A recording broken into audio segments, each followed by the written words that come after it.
नमस्कार, सुप्रभात। आप सभी दर्शकों का डीडी न्यूज पर स्वागत है। आप देख रहे हैं हमारा सांकेतिक समाचार। मैं हूं साइमा खान और मेरे साथ है मेरे सहयोगी शरद मुदगल।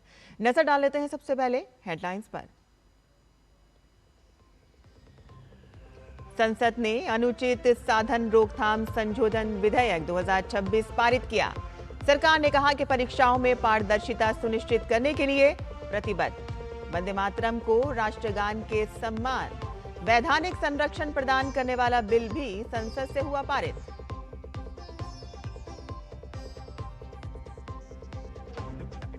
परीक्षा संशोधन बिल पारित होने पर प्रधानमंत्री ने एक वीडियो संदेश जारी किया। कहा कि पेपर लीक माफियाओं को नहीं छोड़ेंगे। परीक्षा प्रणाली को मजबूत और पारदर्शी बनाने का संकल्प दोहराया।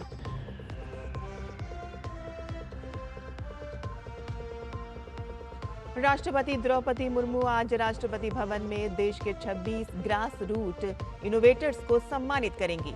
अटल इनोवेशन मिशन के तहत देश भर से चुने गए हैं ये इनोवेटर्स।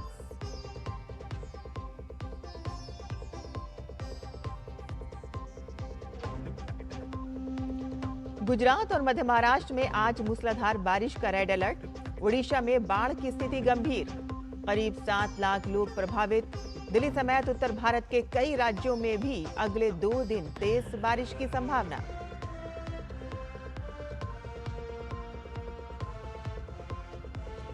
पाकिस्तान के बलूचिस्तान में कोयला खदान में विस्फोट। करीब 32 खनिकों की मौत। 10 अन्य खदान के अंदर फंसे। रेस्क्यू ऑपरेशन जारी।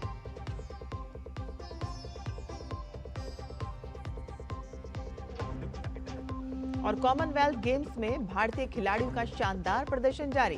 वेट लिफ्टर लवप्रीत सिंह ने रजत पदक जीता, तो वहीं सीमा कालीरमन ने महिलाओं के डिस्क थ्रो में कांस्य पदक किया अपने नाम।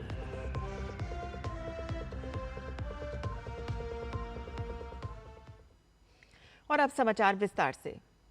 संसद से अनुचित साधन रोकथाम संशोधन विधेयक 2026 पारित हो गया है।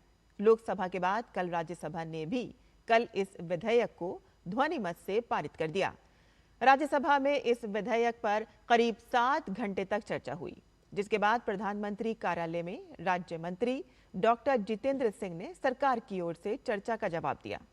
जवाब के दौरान डॉक्टर जितेंद्र सिंह ने विपक्ष के आरोपों का विस्तार से खंडन करते हुए कहा कि इस कानून का उद्देश्य सार्वजनिक परीक्षाओं में अनुचित साधनों पर रोक लगाना है।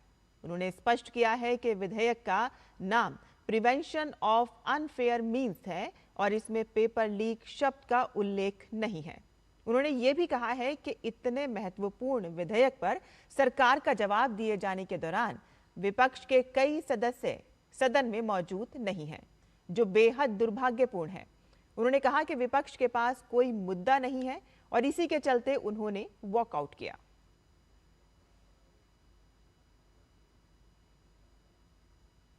संसद ने राष्ट्रीय गौरव अपमान निवारण संशोधन विधेयक 2026 पारित कर दिया है। विधेयक का उद्देश्य वंदे मातरम को राष्ट्रगान के समान वैधानिक संरक्षण प्रदान करना है। वंदे मातरम के अपमान पर 3 वर्ष तक की कैद, जुर्माना या दोनों सजा हो सकती है। गृह राज्य मंत्री नित्यानंद राय ने कहा कि ये विधेयक देश की सांस्कृतिक विरासत, राष्ट्रीय पहचान और स्वतंत्रता संग्राम के आदर्शों का प्रतिनिधित्व करता है। उन्होंने कहा कि ये किसी राज्य, व्यक्ति या किसी विचारधारा के खिलाफ नहीं है। केंद्रीय मंत्री ने कहा कि जब राष्ट्रगान हो तो उसके साथ साथ राष्ट्रगीत का भी गायन हो। एक भारत श्रेष्ठ भारत के लिए संपूर्ण वंदे मातरम चाहिए।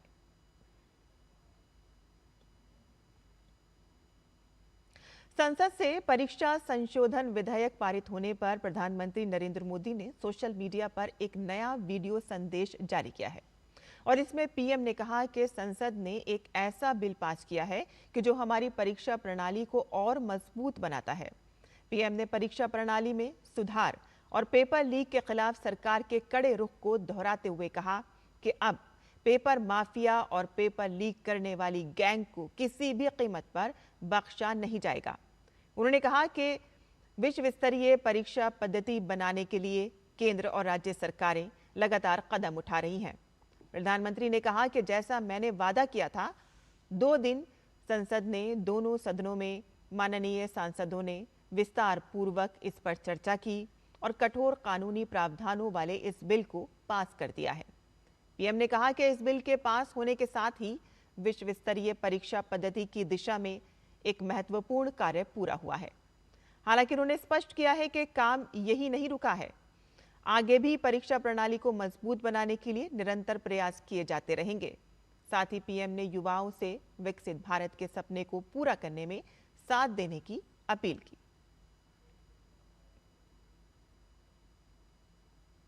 संसद के मॉनसून सत्र का आज 10वां दिन है और दोनों ही सदनों में अहम विधायी कार्य सूचीबद्ध हैं। लोकसभा में 2 विधेयक, जन्म और मृत्यु रजिस्ट्रीकरण संशोधन विधेयक 2026 और उच्चतम न्यायालय न्यायाधीश संख्या संशोधन विधेयक 2026 चर्चा और पारित किए जाने के लिए सूचीबद्ध है।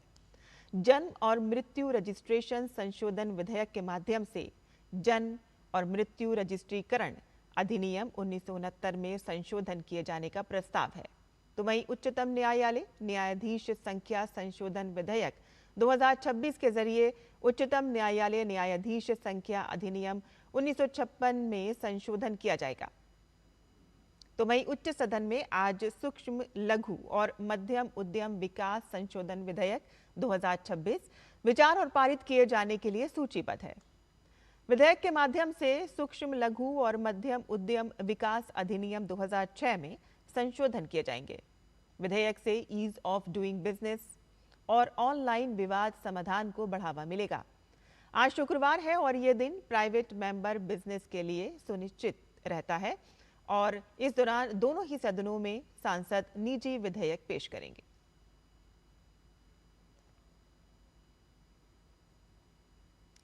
प्रधानमंत्री नरेंद्र मोदी ने गुरुवार को राष्ट्रपति भवन में राष्ट्रपति द्रौपदी मुर्मू से शिष्टाचार मुलाकात की।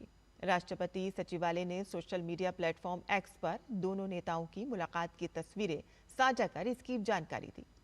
ये मुलाकात ऐसे समय में हुई है कि जब संसद का मॉनसून सत्र जारी है और पश्चिम एशिया में जारी संघर्ष को लेकर वैश्विक परिस्थितियां तेजी से बदल रही हैं। ऐसे में प्रधानमंत्री और राष्ट्रपति की इस मुलाकात को महत्वपूर्ण माना जा रहा है। राष्ट्रपति द्रौपदी मुर्मू आज राष्ट्रपति भवन में देश के 26 ग्रास रूट इनोवेटर्स को सम्मानित करेंगी। ये इनोवेटर्स नीति आयोग के अटल इनोवेशन मिशन AIM के तहत चुने गए हैं।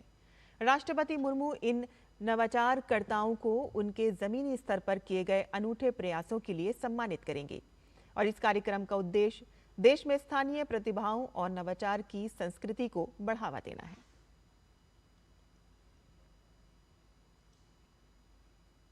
मौसम विभाग ने आज गुजरात और मध्य महाराष्ट्र में अत्यधिक मूसलाधार वर्षा के लिए रेड अलर्ट जारी किया है। अगले 2 दिनों में दिल्ली, हरियाणा, चंडीगढ़, उत्तराखंड, बिहार, हिमाचल प्रदेश और जम्मू कश्मीर में भी तेज वर्षा की संभावना व्यक्त की गई है और इसी तरह का मौसम पूर्वोत्तर भारत जिसमें पंजाब, कोंकण, गोवा, ओडिशा, तेलंगाना, मध्य प्रदेश और राजस्थान के कुछ भागों में अगले 2 से 3 दिनों तक रहने की उम्मीद है। विभाग ने आज आंध्र प्रदेश, कर्नाटक, झारखंड, केरल, माहे, लक्षद्वीप और अंडमान और निकोबार द्वीप समूह में तेज हवाओं के साथ बिजली कड़कने की भी संभावना जताई है। विभाग ने आज दिल्ली में बादल छाए रहने का अनुमान लगाया है। आज दिल्ली का अधिकतम तापमान 33 से 35 डिग्री सेल्सियस और न्यूनतम तापमान 25 से 27 डिग्री सेल्सियस के आसपास रहेगा।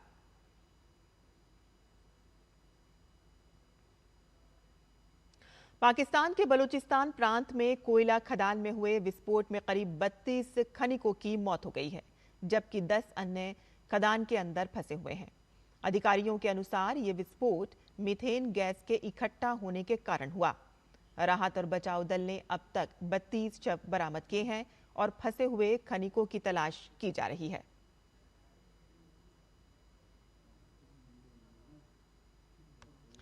राष्ट्रमंडल खेलों में भारतीय खिलाड़ियों का शानदार प्रदर्शन जारी है। वेटलिफ्टिंग में 28 साल के लवप्रीत सिंह ने रजत पदक अपने नाम किया। लवप्रीत ने पुरुषों के 110 से अधिक किलोग्राम भार वर्ग में पदक जीतने में सफलता पाई। 2022 बर्मिंघम कॉमनवेल्थ गेम्स के कांस्य पदक विजेता लवप्रीत ने इस बार अपने पदक का रंग बदलते हुए कुल 388 किलोग्राम का भार उठाकर भारत की झोली में एक और पदक डाला। स्नैच में उन्होंने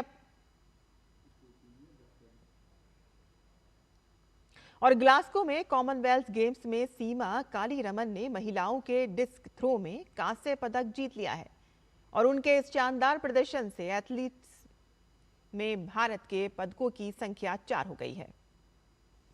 27 साल की सीमा ने अपने तीसरे प्रयास में 58.66 मीटर की सर्वश्रेष्ठ दूरी दर्ज की। ये उनके 59.73 मीटर के पर्सनल बेस्ट से थोड़ा ही कम था।